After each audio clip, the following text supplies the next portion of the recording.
Seltzer Kings Podcasts. This episode is brought to you by LinkedIn. Healthcare professionals can lead their careers with LinkedIn.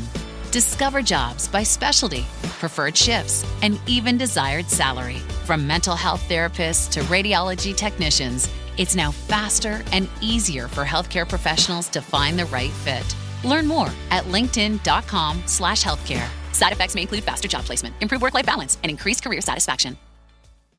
What are you talking about here from the beginning, Gavin?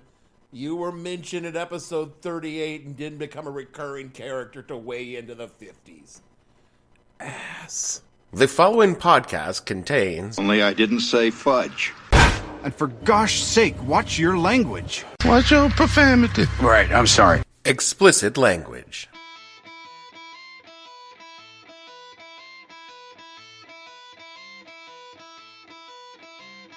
Hello and welcome to the podcast that asks a simple question.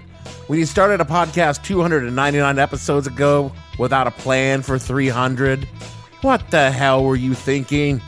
I'm your host, Dave Bledsoe. This is episode number 300, the 300 Pods of Heavenly Joy edition of the show, where we talk about why this show is so much like it is, and where it's going to go next.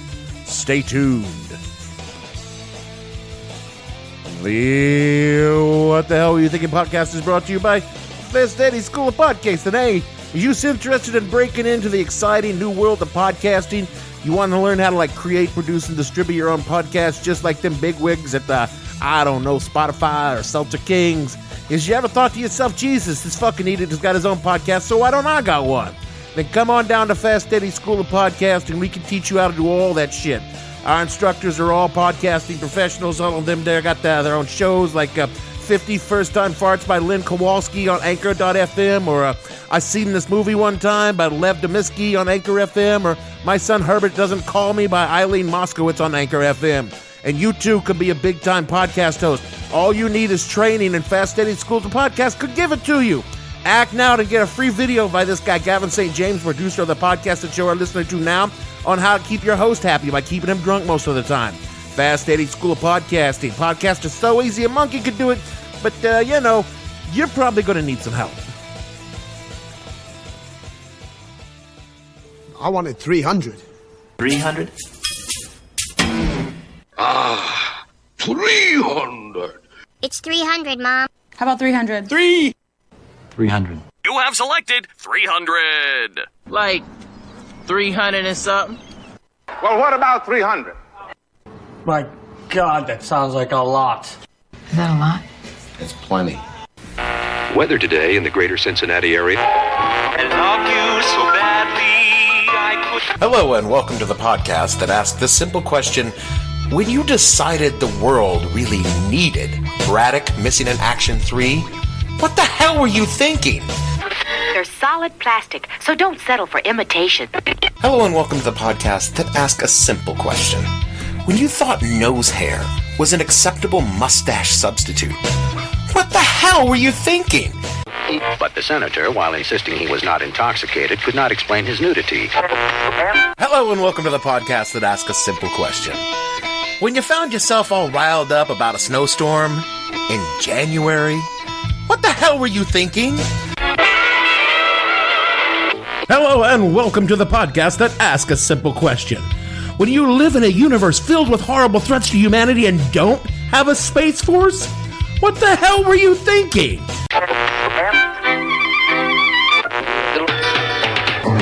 Baby, if you've ever wondered whatever became of me, I'm doing a podcast now in New York City. It's on a network called Seltzer Kings. Got kinda tired of packing and unpacking, pod to pod, up and down the dial. Maybe you and me were never meant to be, but baby, listen in once in a while. I'm on a podcast network called Seltzer Kings. I am not now, nor have I ever been, good at the whole commitment thing. Shocking. I know. A middle-aged man who was never married, who's had multiple careers over his life and spends most of his free time drinking. Who can imagine it? It isn't that I'm incapable of committing to something. After all, I did a decade in the military, which in retrospect, I did walk away from halfway to retirement, so that really doesn't make me sound all that committed. But I did volunteer and complete my contract, so I know I can do it. I just don't like to. And to be honest, that whole military thing really fucked me up because that was supposed to be, like my life. So what happened? Turns out I was very bad at the very important part of being in the military. The part that required me to put up with stupid bullshit because someone who outranked me told me I had to. I'm not what you would call a team player. Really, it's my parents' fault because they wouldn't let me get into scouting when I was a kid. But on the other hand, I was never molested by a scoutmaster, so I guess it turned out for the best. Still, ever since leaving the military, I've struggled to find something I wanted to do as much as I'd wanted to be in the military. I tried to be a cop, but police work and I didn't go well together at all. You see, they wanted me to be an unthinking, systemically racist automaton, and I rather thought it might be nice to actually help people. Well, there's your problem. So I went to college, which I very much enjoyed. Unfortunately for everyone involved, particularly me, college proved to be prohibitively expensive, and all I got from the experience is a staggering student loan debt and some friends for life. So again, good with the bad. I moved to New York City with $700 in my pocket and a dream. It was the dream mostly of getting the fuck out of Washington, D.C., where I'd recently been fired from yet another job, and was staring down the prospect of being a security guard at a federal building. So when I was offered by my college friends to move up here and live with them, I said fuck it, and did. Granted, maybe this was not the best idea. Yeah, maybe not, because I found myself working at a pet daycare spa in Soho. And when you once had a job looking for bombs with a dog for the Secret Service and you found yourself standing in a room full of tiny yapping dogs, it seems that you've fallen a pretty goddamn long way. And also, I got fired from that job for telling the management that lemon pine salt was not an effective germicidal disinfectant. However, that job led to working as a vet tech at an animal hospital, and that was a great job. I found that I really enjoyed the work, and I was good at it. Moved up pretty quickly, got good raises, premium hours, and was given a lot of freedom on the job. This might have been because my boss and I rapidly became drinking buddies, and it was widely assumed that we were fucking. I mean, that wasn't true, but it was only because I looked way too much like her ex. Trust me, if I'd have had a different hair color or something like that, or just circumstances have been slightly different, or we just gotten a little too drunk just that one time, we definitely would have. Anyway, that job was amazing, and between it and all the pet sitting gigs it got me, I was pulling in really great money. So, naturally, I got fired from that job, too, after a Bernese Mountain Dog nearly tore my eye out, and I reacted without thinking and punched it in the side. No one was hurt, not the dog, anyway, but doing that made one person call me an animal abuser, and to save the practice's reputation, I had to go. Dude, wow. And because of the person who made that accusation went around shitting my name to every other veterinarian in the city, I had to sue them to get them to stop. I couldn't get a job working anywhere for years. I wound up working a series of dead-end vet jobs for increasingly crazier bosses. I was nearly evicted 3 times from my apartment, had a deadbeat roommate stiff me for $6,000 in rent, and refused to move out, had to borrow money from all of my friends, and was generally in the worst place in my entire life, and was actively contemplating suicide. In closing, these stories have not been embellished because they need no embellishment. They are simply, horrifyingly, the story of my life as a short, stocky, slow-witted, bald man. Yeah, except I'm not short or bald or slow-witted, but everything else totally accurate. So, there I was, the worst point in my life, the worst point ever. And that's when I thought, why not start a podcast? Because I thought people would want to hear my adventures or something. Funny thing. Almost instantly after I started the show, my life started changing for the better. Within a few months, I got a job that paid well and did not involve working with animals or clinically diagnosable veterinarians. You know, you might notice I don't talk about a lot of my time in the vet medicine fields. There's a reason for that, because I honestly believe telling you those stories would either make you hate me or make you hate your veterinarian, and your pets need to see your vet, even if they are a horrible person. With the new job and the help of a good friend, I was able to move out of my shared apartment into a place by myself. And in New York City, that's a fucking accomplishment. And now my job gives me all kinds of freedom to work on the show and the money to produce it. And all in all, my life since April of 2015, when the first episode of this podcast went out, is exponentially better than it was before. I'm not saying that the two are correlated, but I'm superstitious enough not to fuck up a winning streak when I'm on one. And this show has filled a lot of gaps in my life. That only sounds sad. I've always considered myself first and foremost a writer, and the demands of producing content on a weekly deadline have really challenged that consideration over the years. Now, conceiving, researching, writing, and producing the show gives me something to challenge my mind and fill up an awful lot of empty hours. Having this show has kept me sane during the pandemic and kept me in contact with a lot of people I might not have known if I wasn't doing the show. It would be hyperbolic to say that the show saved my life, but not at all to say that it saved my sanity. So, I'm probably going to keep doing it for a while. And things are easier now. We got the support of the network, which, all of my jokes aside about them not financing my research, it really does mean a lot. We're running ads on the show, which I admit, not the greatest for you, the listener, but for the first time in 6 years of doing it, we actually made money. It's not Cadillac money, but it's something. We're working on making our Patreon a thing, which I'm going to admit we have got a lot to do, but we got plans. More than anything else, we got connections with other shows, and that's the name of the game in the pod business. In the future, you'll see me pop up in strange places, talking to strange people, reaching out to people who won't hear the show otherwise, and that will get more people to listen so we can make more money from ads and use that to do bigger and better things. Like, imagine a live show with me on the stage. What would that be like? I don't know. It could just be me singing 70s TV themes. Who knows? I'm just saying it could happen. And that's all because of the network. Which brings me to the interview portion of the show. Yeah, that's true. We have an interview portion. We don't do that ever. See, I told you things were changing. So without further ado, I give to you, pod friends, Jeremy Balon of the Seltzer Kings Podcast Network. Portions of the day's programming are reproduced by means of electrical transcriptions or tape recording. Regular listeners to this show will know that we have quite the cast of characters. There's producer Gavin, Fast Eddie Policiano, Gordo Tremblay, and so many more of them that may or may not be, exactly real. It's still real to me, damn it! So when the show was picked up by the network last summer, I could see how a few of you might have questions. So, as part of our big 300th episode celebration, I want to bring someone on who can lay all of your questions to rest. He's the host and producer of Last Podcast Network, The Adventures of Danny and Mike, a producer on the Bradshaw Boys podcast and Bad Advice with Lori Beth Denberg. He's the host of the Going Dork podcast and is the co-owner of Seltzer Kings Podcast Network. Please welcome to What the Hell Were You Thinking, the very real and not at all imaginary Jeremy Balon. I'm real.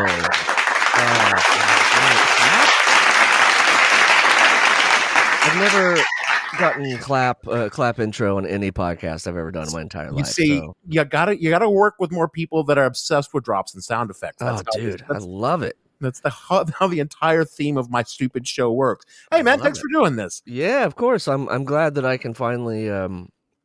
Well, I guess nobody's seeing me, so I could be some sort of AI. This is true. I mean, I could have finally managed to mask my voice more effectively than I do with any other possibly imaginary characters. But we're not here to talk about things like that. They're real to me. They're real to the listeners. That's all that's important.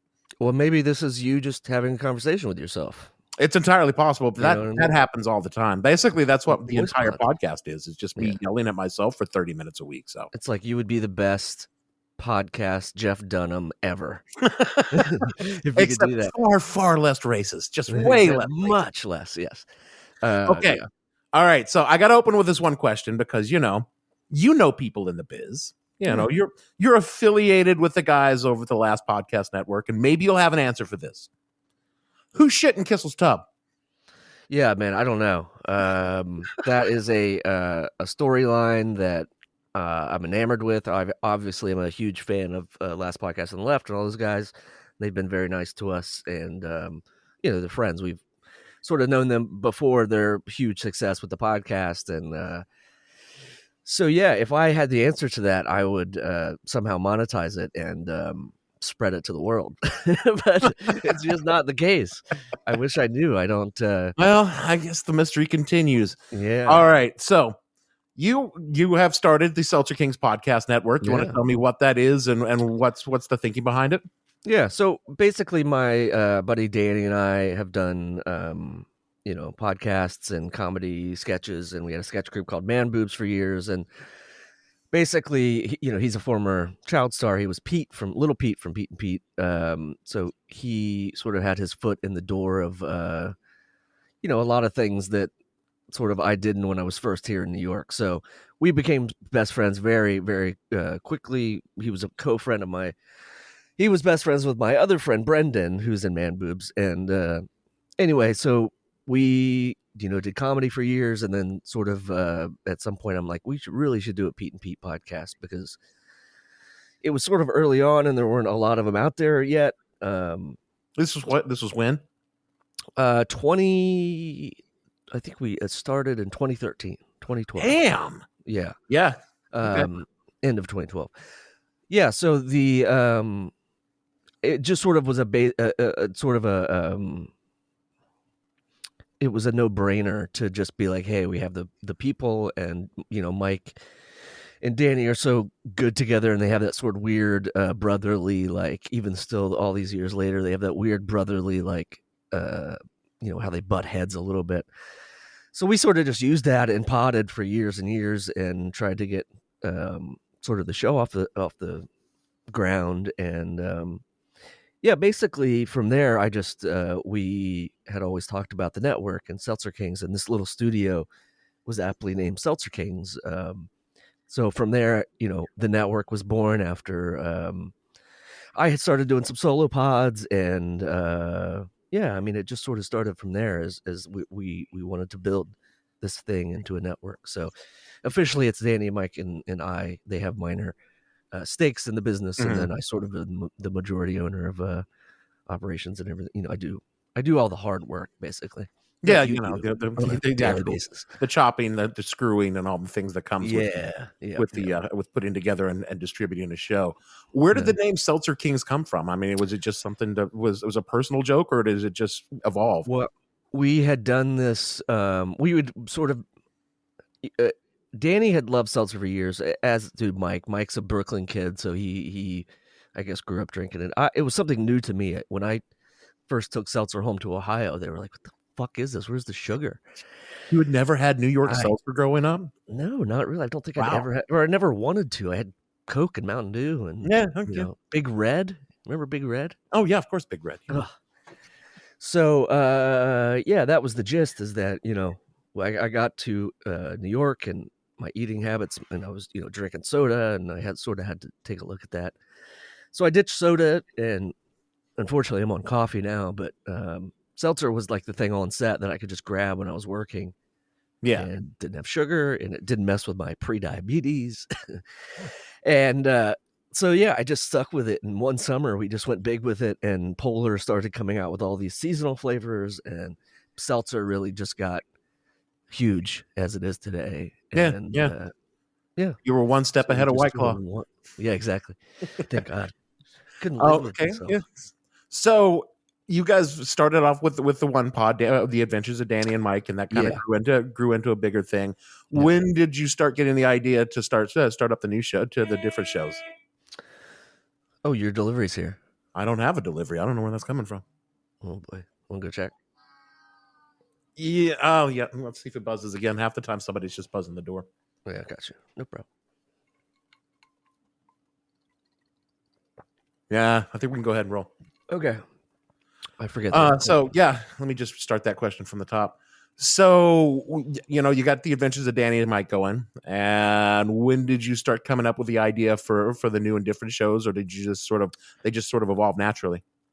Well, I think when the network came, to be as a thing, and obviously Danny and Mike's on the last podcast network, so they're more, we engineer obviously through Seltzer Kings, and then they're on the network of LPN, but from there, we also kind of wanted to do solo things. So I had done this podcast called Fresh Beef, which is sort of dormant at the moment, with my buddy Dave and another Dave. And we took the basic gist was that we would take internet comments. It was called Fresh Beef. It was about the history of internet commenting. Well, not the history, but it's about internet commenting, and we would take these reviews from all over the internet, Amazon, wherever, GameStop, whatever, and then we would have a comedian basically take over that persona of the person who left the interview. And so we'd build off that and then improvise a full hour episode. So that we did for a while, and that sort of, was another one in the library. And then Danny wanted to do a solo, and we have been prepping that. That's called DT's LPs. That's going to come out this year. Good. Yeah, I've seen it in the hopper, but yeah. This year everything is moving at its own pace. So right. Well, and then the pandemic hit, so I just was like, this is my time to put my, get my ass in gear, and even though there was a huge, pandemic out there, and it was kind of perfect for podcasting because everybody's home anyway. Leaving my house anyway. Yeah. So basically, it was something like that where it was just like, we just started building. It was like, hey, we should make this a thing. And, now it's, we just released the LB podcast, Bad Advice, where there's an episode coming out today, actually, that's just so personal. And so, she talks about her weight and talks about sort of her perception and how she has been looked upon, and how it is as a, successful, famous person being looked on as overweight. And it's just amazing. So definitely check that out. Bad Advice with Laura Beth Denberg. Yeah, I've been super impressed by that show. Advice podcasts are probably a dime a dozen, but I found it really personal and intense and relevant, and the advice is good. Yeah, it's. I know the name of the show is Bad Advice. Yeah, but it's not. Yeah, no. And then you've got the Bradshaw boys kicking around out there. Bradshaw boys are just straight up killing it. Yeah, they came in right after I started. That was sort of actually the first one after Danny and Mike, because my buddy Corey was starting this new thing, and he had this idea for this, one of these drunken podcast ideas at a bar one night with his friends. And we just developed it and made it into a thing. And at this point, every actor's been on, the producers have been on, some directors of the episodes, like they have completely created this world, which is just incredible to see. Yeah, that is impressive. I mean, admittedly, you guys probably haven't gotten Carrie and Samantha in the room together. So that's probably not going to happen. Probably not. They are going to do the new series, so that's positive and fun. Yeah, that is nice to have fresh content coming out to keep the show going, because there comes a certain point after you've talked about all the episodes that you just have to let it go. Yeah, and that was tough to sort of pivot, because once you're through all the media, it's like, what are you going to do? But they pivoted nicely as making it sort of a podcast through the lens of Sex and the City about self-care, about all the sort of things that they've talked about over the last 3 years. So exactly. And then for some god awful reason, you just decided to pick up some lunatic just shouting to himself in a car lot in Queens. Well, yes, lots of thought went into it, and no, none at all. It was a no-brainer. We had become friends through my girlfriend Marla, who you have been longtime friends with, and we just, I think you and I had started just hanging out and talking pod, and talking pod. Would see each other at weddings and birthday parties, and the important stuff. The important stuff in life, Yeah. And I think it just went from there, where it was like, hey, this network, we'd love to talk to you. And here we are. Yeah. We've actually turned a profit in Q4. Yeah, dude. Everything together with both Patreon and the ad revenues. Once I subtracted web hosting, because that's on my end. Yeah, it's about $3. I'm impressed. It's the first profit in 5 years. Yeah, dude. I promised it was all up from here. So yeah, exactly. Yeah, nothing. The sky's the limit, man. We might see 6 in the Q5 and Q1 of this year. Yeah. No, but honestly, and from the heart, I love what you do, and you're so dedicated to it. And 300 episodes is not an easy feat. I mean, we're at like 150, and it's felt like pulling nails to get those 150 out. So every time I sit down at the beginning of the week to start to write a new show, I just like, why do I do this? Why do I do this?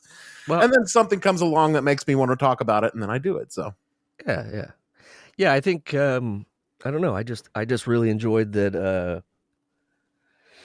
I don't know. I just like the candor of the podcast. I like that that it's written. I like that the subject matter of nearly all of the podcasts that I've listened to are just fun, interesting. Some of them are just you get angry at for the QAnon shit and all this other stuff, but then a lot of times it's just like great listening, and it's good to hear someone vent.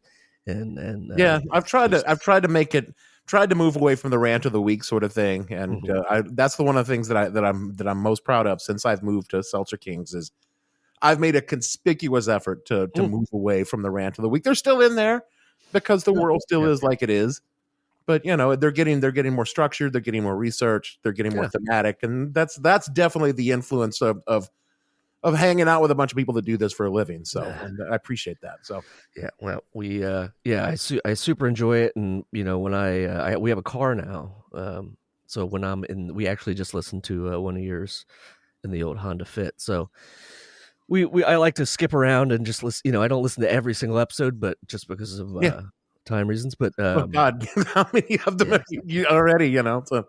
Yeah, even our podcast, I don't listen to every episode. So, I mean, I do when I edit, but that's once through. Of course, I was there, so I heard the whole thing initially. But yeah, it's fun to peek into all these little worlds that we're creating, and I love yours. So thanks, man. So once all of this is over, I'm talking about the pandemic. Yeah. What you guys going back out on the road with Danny and Mike or these other or the Bradshaw boys? You're looking to do that? Yeah. That's the hope. Back to touring, and before the pandemic, it had started out pretty strong. We did January. We had done I think 10 shows with LB. So we just toured Florida basically and some of the surrounding tri-state area, and did a fun little tour before the year ended, and then once January come, we did a few in Florida, and then the shit hit the fan. Yeah, so certainly did. Since then, we've been just kind of wondering, but yeah, I mean, we haven't really done much. We wanted to do some sort of live, Patreon or like a pay-per-view show or something. So we're still working on that, depending on how long this stuff goes. But just all the boys on the last podcast have had to cancel their book tour officially. Just that was just I was on Instagram right before we got on the line, and they had to cancel everything. And eventually, it will come back, and you guys will get able to go on the road again. So And who knows? Like I'd love to do some sort of Seltzer Kings once. So we have a few of these up and going. Do some sort of Seltzer Kings live event, and absolutely do a podcast day or something where we can, one of these days we can start putting it together. We'll do a big network, even if we have to do it virtually. We'll all get together, and drink some drinks and tell lies. So absolutely. So that's the Seltzer Kings gist. But all right, well, very happy to have you, and damn happy to be just here. Love the new artwork and all the sort of new push of what the hell. So I'm exactly. And I do promise you listeners out there, we will get the merch up. We'll get the Patreon going, and it'll maybe we'll get a Gen Z or a Zoomer to do some social media for us. But, that's the dream. Somebody out there's got to have an illegitimate kid, probably me, that can take care of that stuff. So start Googling, start doing some research. Exactly. All get of on the countries, genetic databases. The little, don't forget Saigon. Don't forget, all those places that I, to all the women that I've loved before that, at least for a little time. Yeah, because that's, again, the theme of this show. So, and we're getting towards the wrap up here. And I have to ask you, because I've been saying I'm going to ask you, are you, in fact, a lizard alien? I don't think so. I think I'm just a human being with flaws, a little bit of depression in there, a little bit of insecurity, body image stuff. Yep. So, well, I guess more importantly, does my implying that you might be a lizard alien on my podcast in any way offend you or disturb you? Because I would stop doing that if it did. Oh, no. Actually, one drunken stone night, I kind of thought Danny might be, because he certainly. This is what I think. Listen, he was an OG Nickelodeon guy, and who knows what they put in the fucking water, and that crap. That explains so much about '90s Nickelodeons. I'm telling you, like I said to you, I've said it offline. I don't think Lori Beth's a lizard alien, but I know that she knows where those bodies are buried. Yeah, well, one of these days we'll find out that and who's shit in Kissel's tub. That's right. Yeah, the lot of life's great mysteries are still a lot of podcasting mysteries floating around out there. And full disclosure, Danny's kid blinks normally. He doesn't blink vertically. Like, yeah. So I think that's either really good genetic engineering. No, Jeremy, thanks for coming on to do this with me, man. Of course, man. Keep them up, and I'm very, very happy to see what the future holds for us all once the pandemic's over and we can. It'll be over someday. Our lives. Yeah, it'll be over someday. Yep. All right, man. That's all I got. You got anything? Got anything you want to pitch? Check out seltzerkings.com. I have a podcast called Going Dork that I have started and did some review episodes and did one episode with Danny where his family, his mom had an orb show up at their front door. Yeah, that was a great episode, man. Those were. I want to see more of that stuff. So, well, that's coming. I've just sort of been struggling with all of my stuff and creatively. There's real life and there's all the other stuff. Yep, I understand. So just trying to keep the balls in the air. But yeah, go listen to Going Dork. I'm going to put some more of those out. The next 2 should be coming out this. So what happens next? And then normally we get really drunk. But I meant for the show. Well, for the past few weeks, you kind of got a glimpse of the direction I'm planning on taking the show, diving more into the what the hell history of strange shit and cultural moments that I think you're interested in. Hopefully you do too. There is going to be way less Rage of the Week shows as the pandemic hopefully winds down and dog dick recedes further into our memories. There's just won't be needed. The what the hell history shows are harder to write, but after 300 episodes, I've gotten pretty good at turning them around. So keep your eye on the feeds for them. And as we grow, I'd really like to incorporate listener input into the show. So if you've got ideas or things you want to hear, let us know. You can find all the ways to reach us in the show notes we put in every week. Y'all do read those because the staff puts in a lot of work on them. And we've got that voicemail line. So, if you call it, we will put you on the pod. No matter what, we're contractually obligated to do this for another 2 years. So we got to come up with something to put out, even if it's just Gavin pontificating on the nature of British aristocracy. And really, most of all, I want to thank all of you who have traveled this strange fucking journey with me in this show. I can't imagine why, but you started listening to my ramblings and for some reason stuck around. Some of you donate to the show and bless you, wonderful work you are doing. Some of you drop in and out, which I totally understand. But I want to say I do it for you guys. Well, we all know that I do it for my ego, and I would sincerely like to thank you for indulging my ego. I never thought I would do this for 300 episodes. I said at the beginning this would last 6 weeks and I'd be out. But I guess I finally found something I could commit to. After all. This episode is brought to you by LifeLock. Not everyone is careful with your personal information, which might explain why there's a victim of identity theft every 5 seconds in the US. Fortunately, there's LifeLock. LifeLock monitors hundreds of millions of data points a second for threats to your identity. If your identity is stolen, a US-based restoration specialist will fix it, guaranteed, or your money back. Save up to 40% your first year by visiting lifelock.com/podcast. Terms apply. Fellas, you know Degree Cool Rush deodorant, right? Well, last year they changed the formula, and guys were mad about it. One dude even started a petition. So guess what? Degree heard us, admitted they messed up, and brought the original Cool Rush scent back exactly how it was. And it's in Walmart, Target, and other stores now for under $4. So grab some and remember why its cool, crisp, and fresh scent made it the #1 men's antiperspirant for the last decade. Degree Cool Rush is back, and it smells like victory for all of us. That is it for this 300th episode. You know these things are always super navel gazy, and honestly, I don't even know why I do them, but they're an excuse not to have to write a whole big thing and just have some fun. Or maybe not fun, since that whole opener was kind of a bummer, but it all turned out okay in the end because of the podcast. So if your life is a little down in the dumps and things are looking grim, try starting your own podcast, I guess. No, don't do that. We don't need the competition. Do all of the things we normally ask you to do. Rate and reviews, follow on shows, donate to Patreon, etc. Do all those things. You know where they are. We'll talk about them again next week when we're back with a regular show. So let's not worry about it for now. Just thanks for being with me on this fucking journey, all right? So for me, Dave, I got 300 more Indie Bledsoe. Producer, this is what you're doing for your 300th episode, my God. Gavin and all the fictional minions on this show, we want to say, hoy, hoy, baby. We are your boys. We got 300 pods of heavenly joy. And we'll see you all next week.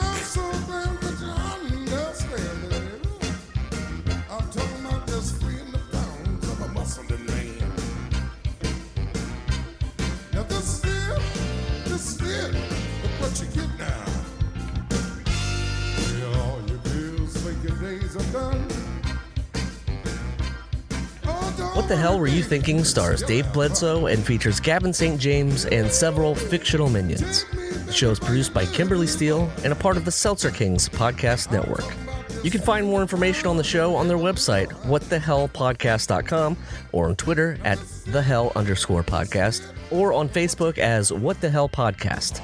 Thanks for listening. I have no ending for this, so I take a small bow. Seltzer Kings Podcasts.